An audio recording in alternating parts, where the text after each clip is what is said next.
Shri Venkateswara gold తాకట్టులో ఉన్న మీ బంగారాన్ని విడిపించి కొనబడును. నమస్తే, వెల్కమ్ టు అవర్ ఛానల్.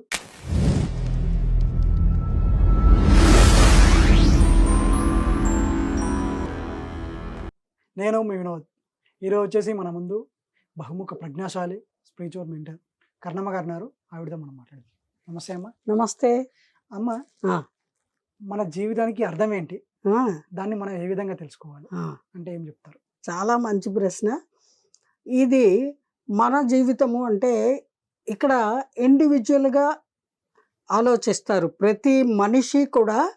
నేను నా జీవితము, నేను నా కుటుంబము, నేను నా తల్లిదండ్రులు, లేదా నేను నా భార్య బిడ్డలు, ఇలాగా ఎవరికి వాళ్ళు వ్యక్తిగతంగా ఆలోచిస్తారు. అది కొంతవరకు ఈ కాలంలో న్యాయము ధర్మము అనే చెప్పుకోవాలి. ఎందుకంటే తనకు మాలిన ధర్మము పనికిరాదు అన్నారు. మనం తలకాయ పగల కొట్టుకొని మన ఆరోగ్యాలు పాడు చేసుకొని మన జీవితం నాశనం చేసుకొని దేశ సేవ లోక సేవ ఏం చేయగలము?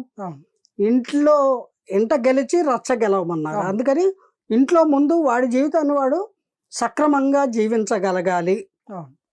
తర్వాత లోకాన్ని ఉద్ధరించడానికి బయట ప్రపంచంలోకి వెళ్ళాలి. ఏమండి, అంచేత మనిషి ఇండివిజువల్గా నా లైఫ్ ఎలాగ నేను లీడ్ చేయాలి. అయితే మానవుడి పథకాలు అన్నీ కూడా ఫలిస్తాయా అంటే అన్నీ ఫలించవు. తానొకటి తెలిస్తే దైవం ఒకటి నిర్ణయిస్తాడు. దైవ నిర్ణయాలు మనకు తెలియదు కాబట్టి మనకి సంబంధించినంత వరకు జన్మనిచ్చిన తల్లిదండ్రులనే దైవంగా భావిస్తే వాళ్ళు చిన్నప్పటి నుంచి పిల్లల్ని పెంచుకునేటప్పుడు వీడిని ఇంజనీర్ని చేద్దాం, అమ్మాయిని డాక్టర్ చదివిద్దాం, వాడిని పలానా ఇది చేద్దాం సైంటిస్ట్ని, ఇలాగా వాళ్ళు పాపం ఏవో ఆశలు పెట్టుకొని పిల్లల్ని కని పెంచి పెద్ద చేసి చదివించి చూస్తారు. చేయలేని వాళ్ళు పేదవాళ్ళు మెకానిక్కులుగానో లేకపోతే ఏదైనా పని వాళ్ళుగానో వాళ్ళకి పని పాటలకి పంపించి ఆ పనులు నేర్పిస్తూ ఉంటారు. ఇలాగా వాళ్ళ జీవన శైలి, వాళ్ళ జీవితానికి వాళ్ళకు ఉన్నటువంటి వసతుల్ని బట్టి వాళ్ళ జీవనాలు కొనసాగుతూ ఉంటాయి. అటువంటి స్థితిలో వీళ్ళు ఎవరుగా తయారవ్వాలి, ఎలా వాళ్ళ జీవితాన్ని మలచుకోవాలి, వాళ్ళ జీవితానికి అర్థం ఏంటి, డెస్టినీ, ఒక లక్ష్యము, ఒక ఎయిమ్ ఎలా ఏర్పరచుకోవాలి అనేది పసిబిడ్డలుగా ఉన్నప్పుడు తెలియదు కదండి. అప్పుడు తల్లిదండ్రుల నిర్ణయమే నిర్ణయం. అయితే ఇప్పటి జనరేషను 5-6 క్లాసులు వచ్చేసరికి నేను డాక్టర్ అవుతా, నేను యాక్టర్ అవుతా, నేను ఫైటర్ అవుతా, నేను ఇదవుతా అదవుతా అని చక్కగా చెప్పగలుగుతున్నారు.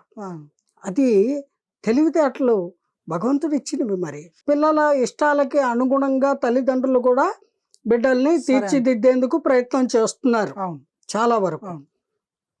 అలా వాళ్ళ జీవితంలో వాళ్ళు ఒక స్థాయికి చేరుకొని చక్కగా వాళ్ళ ఆశయాన్ని నెరవేర్చుకొని వాళ్ళు ఒక మంచి పొజిషన్కి రీచ్ అవ్వడం అనేది మంచి విషయం.